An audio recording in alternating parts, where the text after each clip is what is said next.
کہ اللہ مسبب الاسباب ہے، وہ اسباب کا پابند نہیں ہے، وہ اسباب کا محتاج نہیں ہے، اسباب اس کے محتاج ہیں۔ اگر یہ یقین ہے تو اللہ پر ایمان ہے، یہ نہیں ہے تو تمہارا ایمان اسباب پر ہے، وسائل پر ہے، ذرائع پر ہے، مادیات پر ہے، اللہ پر نہیں۔ اس وقت کہاں راستہ تھا؟ کوئی راستہ تھا؟ سمندر ہے اور ادھر سے لشکر آ گیا ہے۔ کلا ان معی ربی سیہدین۔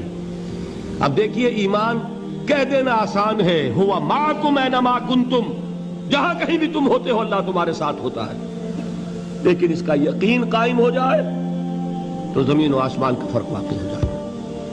یہی بات ہوئی حضور کے ساتھ۔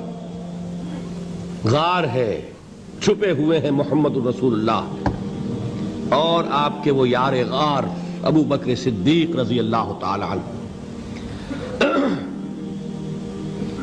اقبال نے حضرت ابو بکر کی شان میں چند اشعار کہے صرف، لیکن واقعہ یہ ہے کہ بھاری بھاری نظموں پر اور قصیدوں پر بھاری ہے، طویل ترین نظمیں اور قصیدے ہوں ان پر بھاری ہے۔ ہمتیں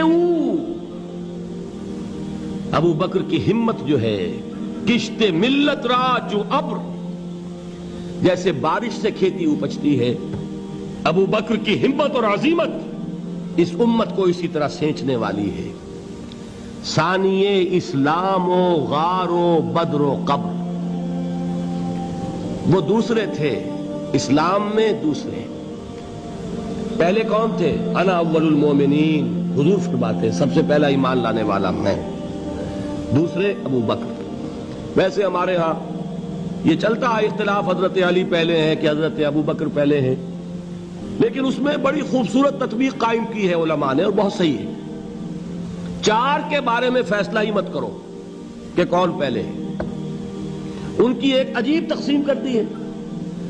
آزاد مردوں میں، بالغ مردوں میں سب سے پہلے ابو بکر، بچوں میں سب سے پہلے علی، خواتین میں سب سے پہلے خدیجہ، اور غلاموں میں سب سے پہلے زید ابن حارثہ۔ بڑی پیاری تقسیم ہے، یہ چاروں ہی پہلے ہیں، ہر ایک کے لیے اولیت ہے۔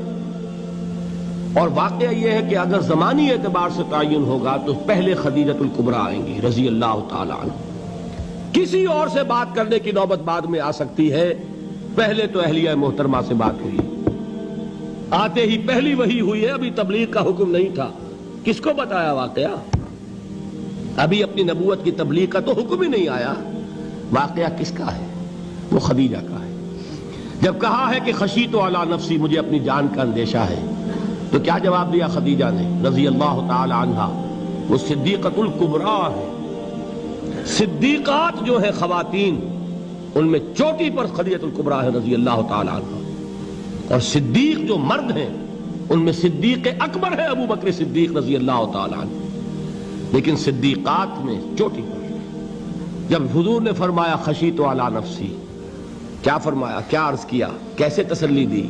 نہیں نہیں، اللہ آپ کو ضائع نہیں کرے گا، آپ غریبوں کے ہمدرد ہیں، آپ مساکین کے تکالیف رفع کرنے والے ہیں، آپ بیواؤں کی سرپرستی کرتے ہیں، آپ مسافروں کی خدمت کرتے ہیں، اللہ آپ کو ضائع نہیں کرے گا۔ یہ یقین ہے اس خاتون کے اندر۔ خیر وہ ایک علیحدہ بات ہو جائے گی۔ میرے دل پر حضرت خدیجہ رضی اللہ تعالی عنہ کی شخصیت کا بڑا گہرا نقش ہے، جو وہ کوئی اور ہی وقت اور موقع ہوا تو بیان ہوگا۔ بہرحال اقبال نے ایک مصرے میں جو چار اولیتیں جمع کر دی ہیں، ہمتیں کشت امت را چو ابر، ثانی اسلام و غار و بدر و قبر۔ اسلام میں حضور کے بعد پہلے کون؟ ابو بکر۔ غار میں حضور کے ساتھ کون؟ ابو بکر۔ بدر کی رات اللہ کا رسول سر بسجود، وہ جھاڑ، وہ گھاس پھوس کی جو جھوپڑی بنائی گئی تھی، اور وہاں تلوار ننگی لے کر پہرا دینے والا کون؟ ابو بکر۔ اور اس حجرہ عائشہ میں محمد کے بعد سب سے پہلے دفن ہونے والا کون؟ ابو بکر رضی اللہ تعالی عنہ وصلی اللہ علیہ وسلم۔ وہ جو معاملہ میں سنا رہا تھا غار ثور کا، حضرت ابو بکر بھی حضور کے خیال سے لرز گئے ہیں. آپ کو یاد ہوگا کہ جا کر پہلے تمام جتنے سوراخ تھے انہیں بند کیا ہے. ایک سوراخ رہ گیا تھا جس کو بند کرنے کے لیے کوئی کپڑا نہیں تھا. وہاں اپنی ایڑی رکھی ہے. تب کہا ہے حضور سے تشریف لائیے, اور اپنے زانو پر حضور کو لٹایا ہے. اور وہاں کسی موذی جانور نے کاٹا ہے. حضور کی آنکھ لگ گئی تھی. اس وقت اس بل کے اندر جو بھی بچھو ہے کیا ہے واللہ عالم, اس نے کاٹا ہے.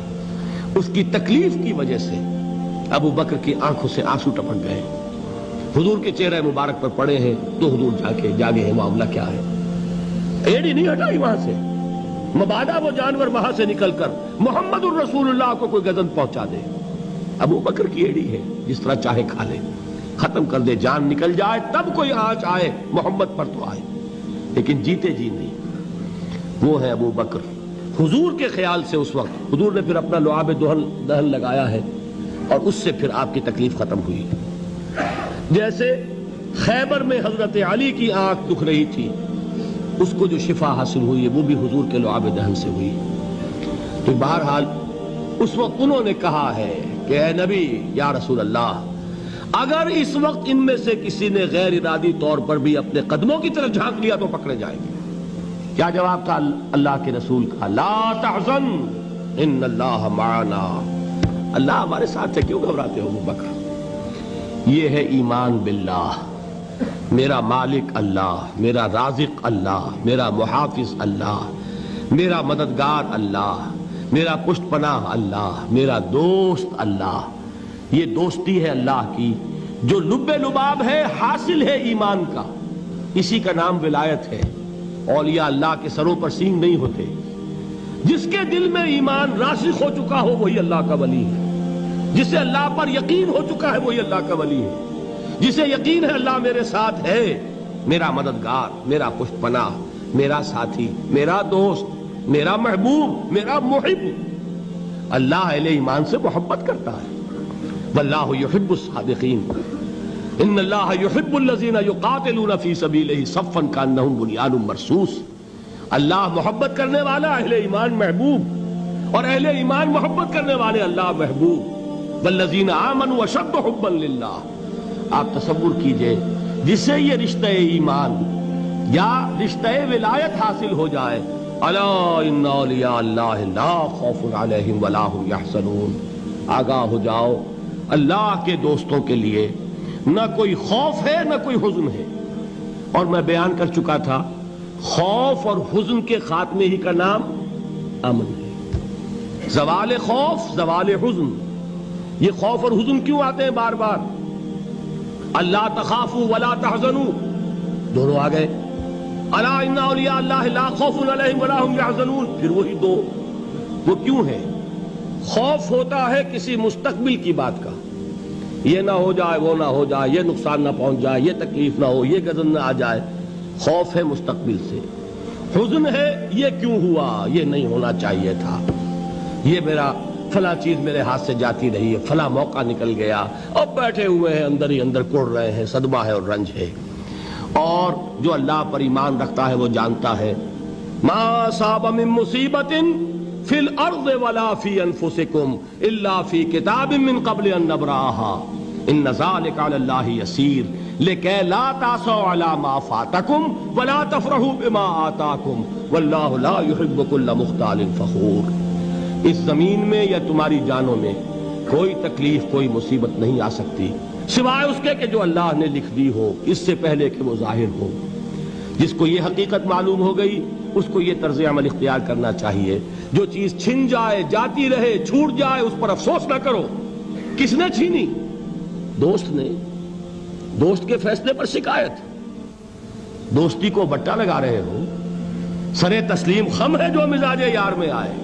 اگر دوستی ہے تو پھر تو تمہیں گردن جھکانی چاہیے کہ ہر چہ ساقی ماریخت عین الطافست, جو بھی میرا ساقی میرے پیالے میں ڈال دے اس کا کرم ہے. جو اس کی طرف سے آئے اس پر کوئی رنج نہیں, کوئی صدمہ نہیں, کوئی غم نہیں, کوئی شکایت نہیں, کوئی شکوہ نہیں. اور جو ہوگا وہ اس کے اذن کے بغیر نہیں ہوگا, اور اس کا اذن ہوگا تو یقیناً میرے لیے خیر ہی خیر ہے, چاہے وہ ناگوار شے ہو, بظاہر مجھے اچھی نہ لگ رہی ہو، میری شارٹ سائٹڈنس میں مجھے وہ نظر آ رہی ہے کہ میرے لیے بری ہے، لیکن قرآن نے کہا ہے عسیٰ ان تکرہوا شیئا وہو خیر لکم وعسیٰ ان تحبوا شیئا وہو شر لکم واللہ یعلم وانتم لا تعلمون۔ ہو سکتا ہے تم کسی چیز کو ناپسند کرو درحال ہے کہ اسی میں تمہارا خیر ہو، اور ہو سکتا ہے تم کسی چیز کو پسند کرو درحال ہے کہ اس میں تمہارا شر ہو۔ اللہ جانتا ہے، تم نہیں جانتے۔ جب مجھے یہ بات معلوم ہو گئی، میں نے اپنا معاملہ اللہ کے حوالے کیا۔ سپردم بے تو مایا خیش را تو دانی حساب کم و بیش را، اے رب جو تو چاہتا ہے وہ ہو، تیرے علم میں جو شے میرے لیے خیر ہے وہ ہو جائے، میری کوئی پسند نہیں، میری کوئی چاہت نہیں، یہ ہے راضی برضائے رب۔ اکبر الہ آبادی نے اسے کہا ہے رضائے حق پہ راضی رہ، یہ حرف آرزو کیسا، خدا خالق، خدا مالک، خدا کا حکم تو کیسا۔ جب میں آ گیا بیچ میں، میری پسند، میری مرضی، میری خواہش، میری چاہت، یہی تو شرک ہے۔ ما شاء اللہ کان وما لم یشاء لم یکن، جو اللہ نے چاہا وہ ہوا، جو اس نے نہیں چاہا نہیں ہوا، اختیار اس کا ہے، میرا تو نہیں۔ رضائے حق پہ راضی رہ، یہ حرف آرزو کیسا، خدا خالق، خدا مالک، خدا کا حکم تو کیسا۔ اقبال نے اسے کہا ہے فارسی میں، اب آپ کہیں اس کا ترجمہ بھی کرو تو وہ مجھے ذرا اس وقت کچھ بہت ہی بدذوقی کسی بات نظر آئے گی۔ جائیے پوچھئے کسی سے جسے فارسی آتی ہو، برو کشید ز پیچا کے ہست و بود مرا، چے اقدہا کے مقام رضا کشود مرا۔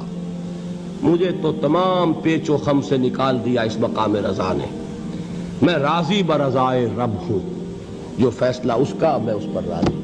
تو کہاں کا حزن اور کس کا خوف، یہی زوال حزن اور زوال خوف، یہی ہے امن، یہ نتیجہ ہے ایمان کا۔ تو جان لیجئے یہ ہے لب لباب، یہ ہے حاصل ایمان کا، یہ ہے تو ایمان ہے، یہ نہیں ہے تو ایمان نہیں۔